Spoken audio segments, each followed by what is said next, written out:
Okay, good afternoon, Home Handyman. Today's project is I'm going to talk about restoring an old vise from the industrial era when America was really building up. It was during the war, the Industrial Revolution, and products were made with incredible quality. And it was funny because I was reading on one of the forums that I belong to, and it's called Old American Iron, where people like myself and other people look around for these old-time pieces of machinery and equipment and try to restore them and keep them from going to, the salvage yards. So I wonder why a lot of those companies aren't around anymore. Well, they made outstanding products, so if you bought one, you never had to buy another one, and pretty soon the demand just started to filter off, and a lot of these companies went out of business. Not all of them, but some of them. And actually, the vise I got from my son, he had it where he last worked, and they thought it was just a piece of junk and they were going to get rid of it because it's all frozen up, it's damaged, and it had paint splattered on it, all this stuff. And I thought it'd be a fun project, so I went ahead and I'll show you in a little bit on video where I'm at with it. I'm doing a restoration on it for the fun of it. I got it for free, so I figured if it cost me anything to restore it, it's still, well worth it.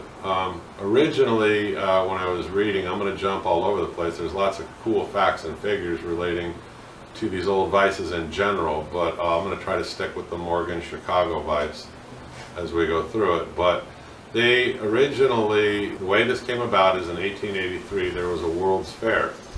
I was reading about it. It was officially known as the World's Columbian Exposition, and it was in honor of the 400th anniversary of Christopher Columbus's landing in North America. It was the largest fair ever done, and nothing is ever compared to it. And this was at a time the Industrial Revolution was around, and Westinghouse was introducing, his AC electric with, Morgan had Edison on his side, and Westinghouse, on the other side of it was doing AC, and there was the DC current, and all of these things were coming about in this great big expo that they did.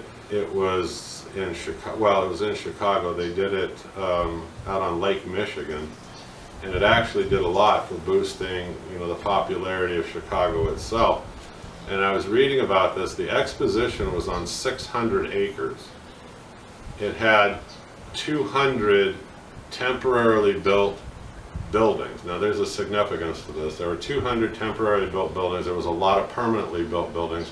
600 acres and lots of preparation. Like I said, you had Nikola Tesla, who was with Westinghouse. You had Edison, that was with Morgan, and they were jockeying to see who was going to be the big power giant. And of course, Morgan went on to form GE and all that. But at this World's Expo Fair, you had arts, crafts, you had industrial machinery, you had a combination of everything that people thought America was great for, and they were coming to demonstrate their products. And so there were more than 27, I'm looking down here, 27 million people attended the exposition, and it went on for 6 months. There were people from more than 46 countries that came to the US just to go to the exposition. So it's exceeded any other world fair and still remains in the history books as the largest because of what it symbolized and what it meant for America as an emerging power, especially in industrialization. So what happened around in that time, to get back to the story, there was a guy, I think his name was either William Morgan, I believe his name was William Morgan. He had an exposition there, and he had a foundry, and they made vices and they made other pieces of a lot of farm implementation things, I think, out of his little forgery or whatever he had. And then he came to the exposition. When the exposition was over, the government in the city, they had made a phenomenal amount of money, allowed people to continue to lease space there. So this guy Morgan, as the story went, he did that, and in 1920 he decided to go into a full-blown business, and so he moved it to Chicago, and he opened up Morgan Chicago Vise Company. And so a lot of people, before you even comment, are going to tell me I'm full of crap, I don't know what I'm talking about, that's not true, it didn't happen until way later, and on and on. I found a newspaper clipping digging through the archives online, And I'm going to pause and show it to you right now as proof that in 1920, the Morgan Chicago Vise Company was an active business. And I even have the original address, so if you still think I'm full of crap, you can trace it down yourself, so I'll post it right now.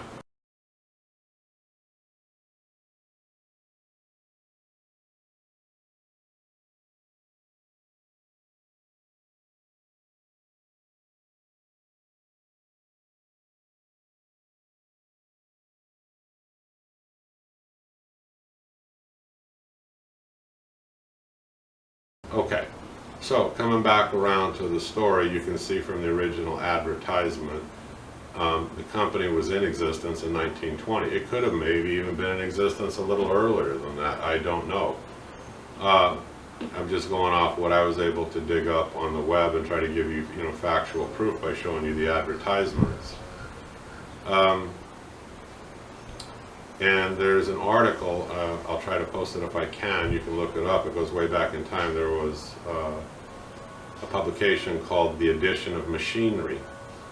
And Machinery Hall, in there when they referred to a place called Machinery Hall, that was a place at this World Exposition where people came and demonstrated, their finest products. And this guy and his son or whoever was with him, I mean, they were building vices at the time that they thought were the best quality, so they came, and that's how this began. And it's in that publication that he was there.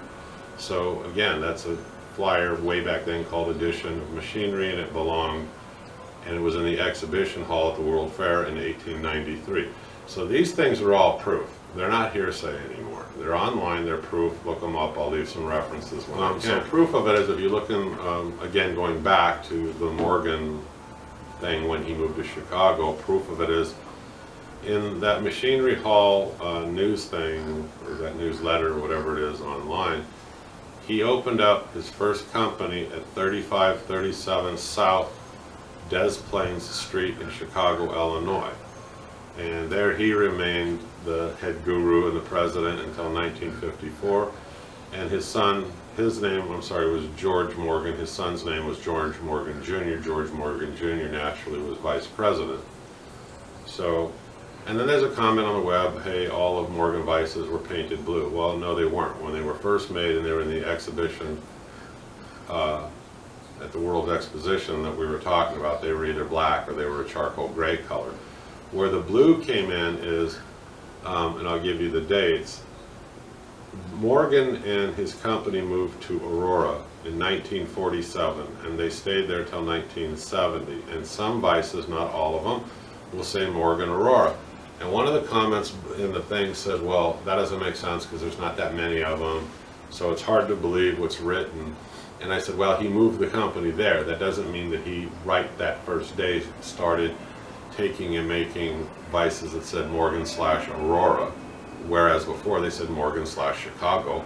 He could have had an inventory, or maybe he just chose not to put the name Aurora on for a while. I don't know, but he did move his business from Chicago to Aurora, and it's well documented. Now, in 1970, the Milwaukee Tool Company stepped in and bought Morgan, and they started making the vices in a short period of time, that blue in color. And actually, if anybody wants to replicate the color, I actually researched it, and it's called Federal Safety Blue, if you're interested. So anyway, the Milwaukee Tool Company went ahead and bought Morgan out in 1970. Now, post-1970, Milwaukee immediately removed the name and put their name on it, Milwaukee. But they kept a lot of the old drawings, old specifications and everything. You can still get parts for this, I found out. They still manufacture the parts from these vices that go way back because they still had all the original specs and prints and stuff, but they started putting their own name on it and did away with the name Morgan because they had bought in the company. So, and that's the way it remains today. Okay, so here's a thing. Somebody said, well, I can get good vices here, there are. No, you can't. The vices you get at Home Depot, Lowe's, they're crap. Okay, they're imported. A lot of the steel and stuff is not that good quality steel. They're hollow. There's lots of issues with them, and the ears on them break easy. They weren't made like they were made way back in time. And they were made out of forged steel, or they were made out of cast iron, good quality iron ore. It's not this cheap stuff that you get nowadays. So Milwaukee and some of the really good companies, there's lots of others, I'll name them off in a little while, they don't sell to the public.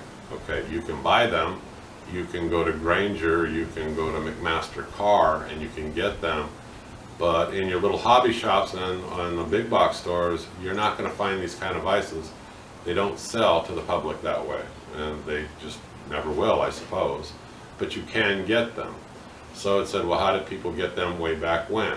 Well, after producing all of these and companies going out of business and things happening, there was this temporary nice supply of vices, and they weren't costly, and people were buying them. And they would keep handing them down because they were so well made. They lasted forever. And proof of it is I've still got, I think 2 others around here I've restored, and they date way back, and they're still good. I have an anvil that dates back before 1900, and it's still totally functional and usable as much as one of today's. Anyway, that's just a comment on what's in the past. Now, I have a friend that we were talking, and there's also vices like Columbia, Wilton, vices like that. Now, you may have a lot of difficulty finding parts for those. It's not the best choice in restoring like an old vise, but they're still good vices. But you might have to go to a machine shop, and then it's going to get expensive to have them refabricate the parts that are damaged or missing on a vise that you're trying to restore, so be careful. I just happen to know anything now I know anything made by Morgan, those parts, and I'm going to give you all the information a little bit, including phone number, names, contacts, everything. If you happen to come across one, pick it up, restore it. These are fantastic vices. Like I said, parts are still available. Okay, I'm going to stop in a little bit, and I'm going to show you the project, where I'm at, and what I'm doing with it. What I'm doing right now is I'm currently waiting for a couple of new jaw sets to come in. Now, when I got the vise, one was kind of damaged, the other was totally missing, all chewed up. Somebody had used the back platen part on there, you know, not too bad, but they used it like an anvil. Luckily they didn't bust it or damage it greatly, and I'm able to get the marks out of it. So it wasn't that bad. That back part, you'll hear me say it again later on, is not meant to be an anvil, but I'm going to show you the restoration where we're at. The place I get my stuff from, it is not associated with Milwaukee themselves. It's a company that's been in existence going way, way back in time, and it's called the Milwaukee Tool and Equipment Company.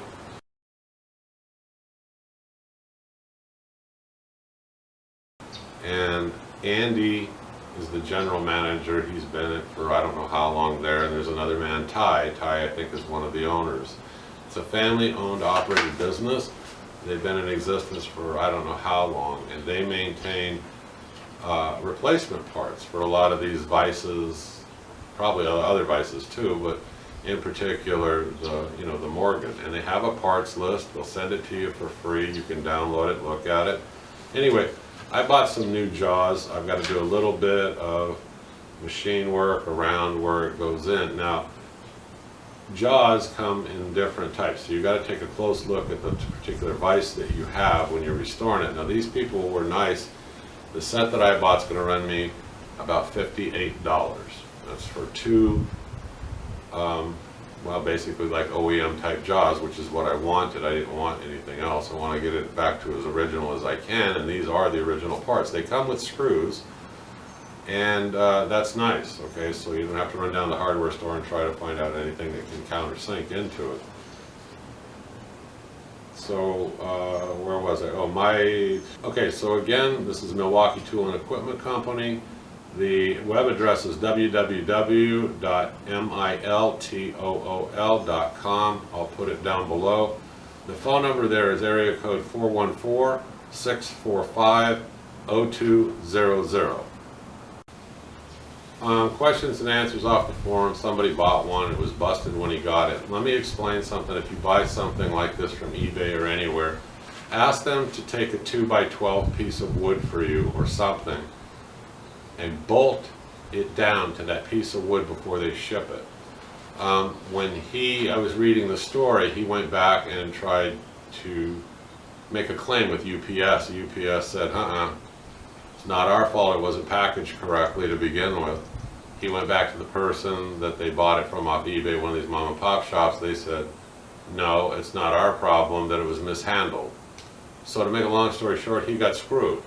Okay, so your best bet, even if you got to give him a little $5 or something, you don't want this thing busted, especially cast, okay? It's a son of a bitch to try to repair and fix correctly. So have them bolted down onto a piece of wood securely before they ship it, because they throw this thing down, those ears that stick out on the sides that you bolt to your bench, they snap real easy.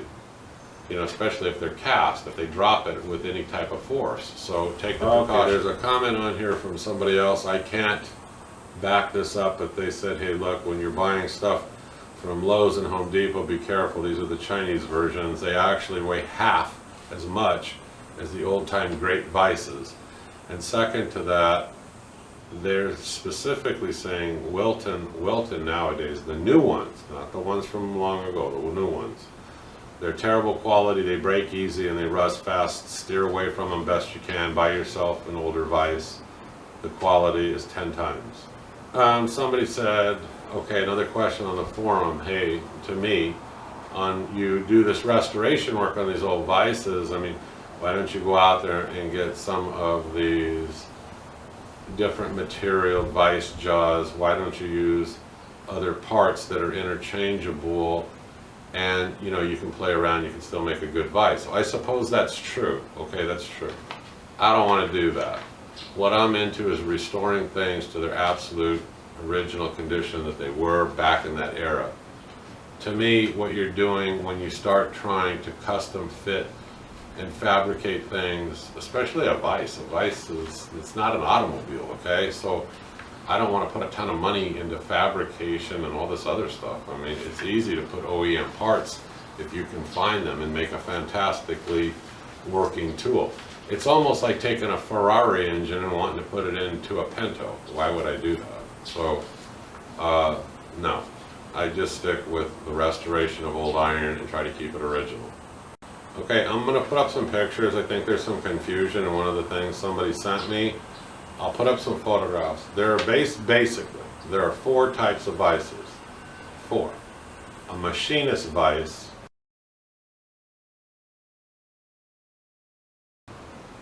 Okay, now, the thing about a machinist Vise, these are like the cream of the crop, let's say. They're made out of an iron cast. Okay, from what I'm reading, and the jaws are incredibly precision done. And no, you are not to use those to bang on them like an anvil or anything like that. So you can read more about it by looking it up, because I'm getting off topic. There's a post Vise. It goes into the ground. That's for blacksmiths.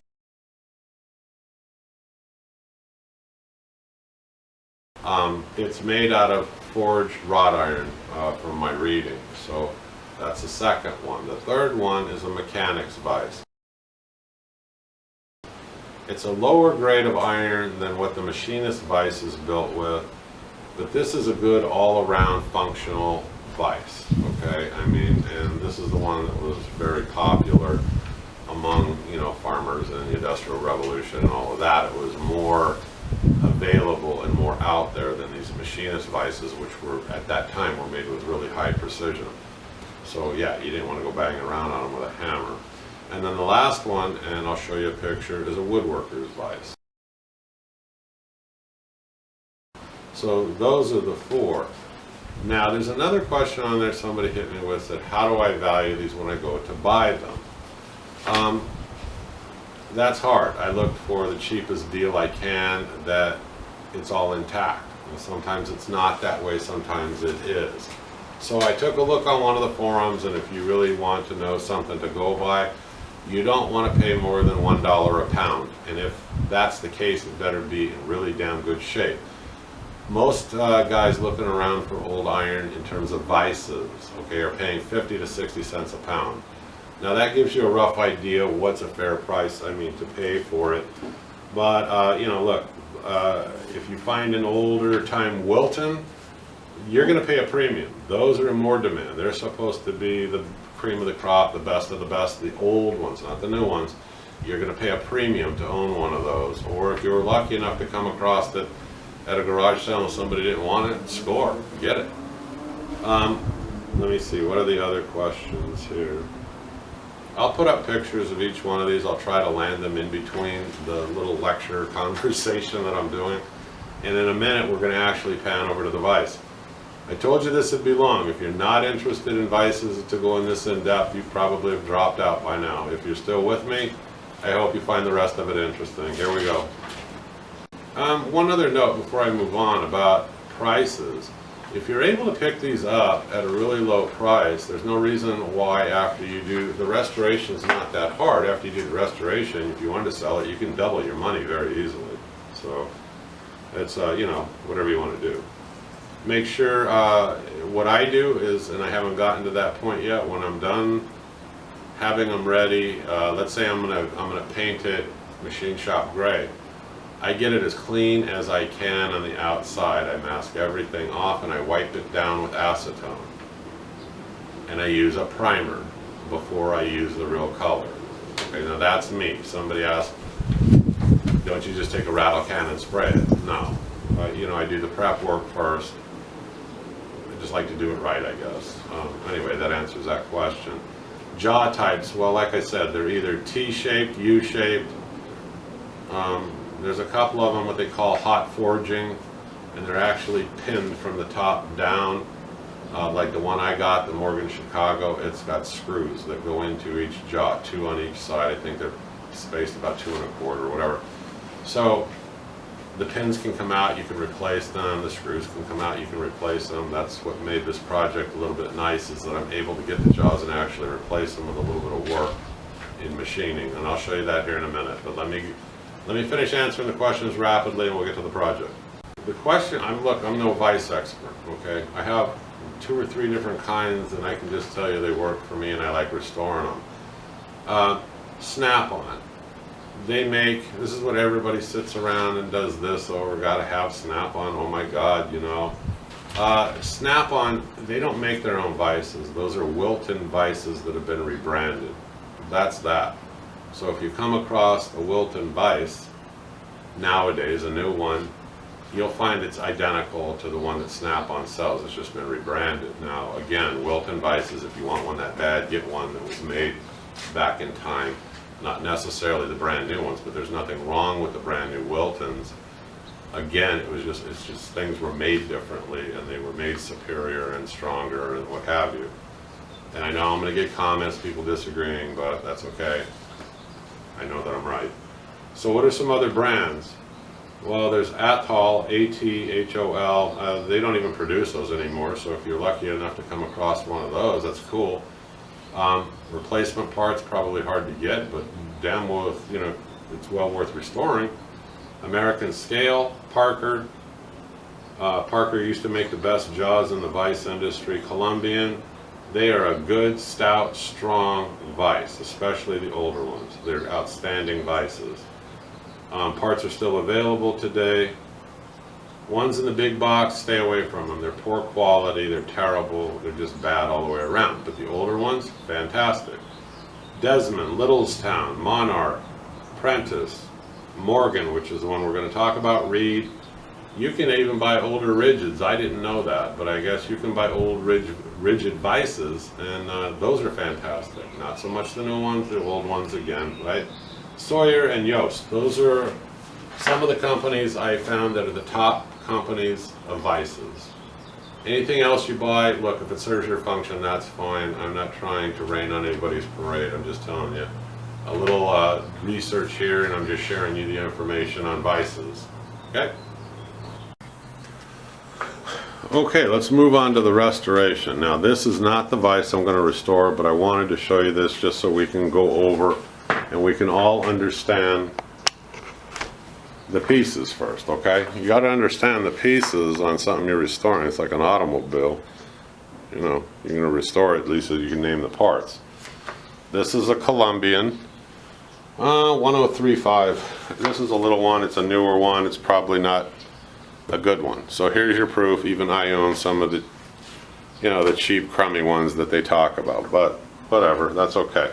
It's got a little anvil area on the back, so you know that you can do some hammering here. It's got an anvil. Others don't, and I'll show you another one in a minute. But let's go over the parts. These are the ears down here. Mounting ears. Okay? Now this has got this little turret down here. So this is the swivel. And on the bottom of this, there's a swivel nut, and there's also a bushing right behind here. So you could take this apart and take this whole thing apart and clean it up, which we'll do on the other vise in a little bit. This is the lockdown. Lockdown handle, whatever you want to call it. Now, let's talk about this up here. Right up in this one and then this one. This is called the dynamic jaw. Now, to me, it's the moving one. This is the static jaw, or the one that doesn't move. These are the replaceable jaw inserts. Okay? And this is what they call a lead screw, right here. Again, the mounting ears that we talked about. There's the handle up here. This one's got a makeshift handle on it. Maybe we'll make a better one ourselves. We'll see. Those are the basic parts of the whole thing. Okay, now let's move over to the vise that we're restoring. Okay, here it is apart. I took all the paint and everything off it, and I'm going to show you how I did that in a minute. And then I took one part out of the other part. I have to finish cleaning up the internal parts now, and we'll discuss how I'm going to do that. But this is the Morgan Chicago 40. There it is apart. There are the jaws. I'll put up a still picture right now so you can see how damaged they are.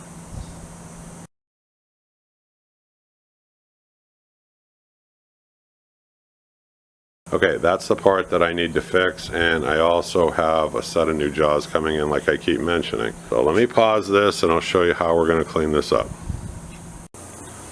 Okay, I'm going to clean this surface here. All I'm using is a little bit of carburetor cleaner, WD-40, whatever you got. I have this cobalt angle air grinder, and I'm using a 3M pad on here. I bought a box of these real cheap off of Amazon warehouse sales. Watch. Alright, let's see. Now, I spent more time doing this. I'm just showing you very rapidly what I did. So, it makes a lot of noise, but you can clean up everything on here. Paint everything. Let's flip it up. So look how bad and how dirty some of that is with paint right there. Let me see if you can see it.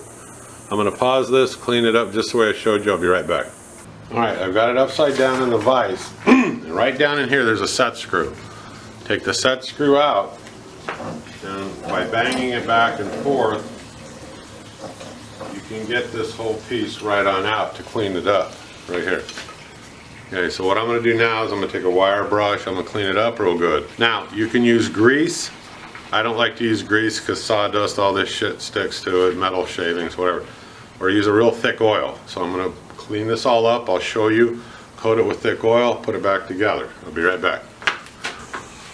Okay, I'm back. I'm going to clean this up. You can't see it. I can't really show you the camera down in here. Just wipe it out good. And all along here. Here's that collet, a little screw hole. I took it over to my wire wheel. I cleaned that sucker up, looks brand new and nice. Look at this, this turned out really good. I cleaned up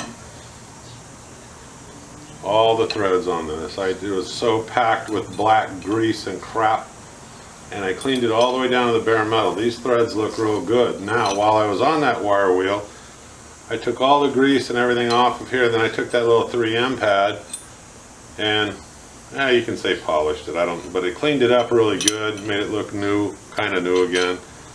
Now I'm going to stop. Just a sec here, I'll show you what I'm going to do. I won't stop, we'll keep it going. I got a can of thick motor oil, real thick. I need to apply it with something. Hang on just a sec. I'm trying to do this without screwing up my camera. Here, I put some type of blue thick ass oil on here. Now, I'm going to clean that up in here. We'll put this back in. The collet will go back in. We'll get it all hooked up and I'll be back with you. Now, what you got to do, you got to take this collet. You have to hold it down in this hole while you slide this guide screw back through it. So let's see. There it goes. And there's a hole in that guide screw and a hole in that collet. You just got to line them back up. And you take that little guide, well, that little set screw, which is right here, it's hard to see. Self screwdriver.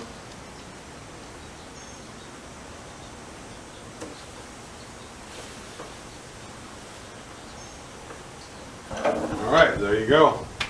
So this part is done, and I'm going to clean it up, and then we'll go back over to where the other part is. We'll go from there. Now here's the back side, or I'm sorry, the front side of the other piece. Now, my camera shut off on me. I'll show you what I did though. On the base of this, there's a pin right here. I took a machinist punch, popped it out. I took this piece, I lubed it up down in here, which is not a big deal. I cleaned everything up. I still got to wipe it down, and I cleaned out all of that gunked in grease that was in here that kind of got solid over the years. So this is all cleaned out. I just need to wipe it down, and then I'm going to bring the other piece back, and I'll show you how we're putting it back together. Okay, so now this part's got to slide back into that part. I got my little cleaning dish right here. I use either lacquer thinner or whatever I got laying around to clean all the little parts up. Okay, there's the guide screw. It's got to go right into there. So you have to flip it around, line it up like this, and line that screw up with that hole right here. I'm going to pause it. I'll be right back. I have to flip this the other way. Now remember, when I got this, I could not turn this at all. Watch.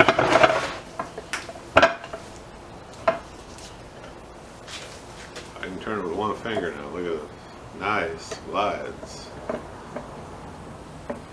One finger. Beautiful. Now the only thing left to do now is I have to just lightly file in this groove and get ready for my new jaws.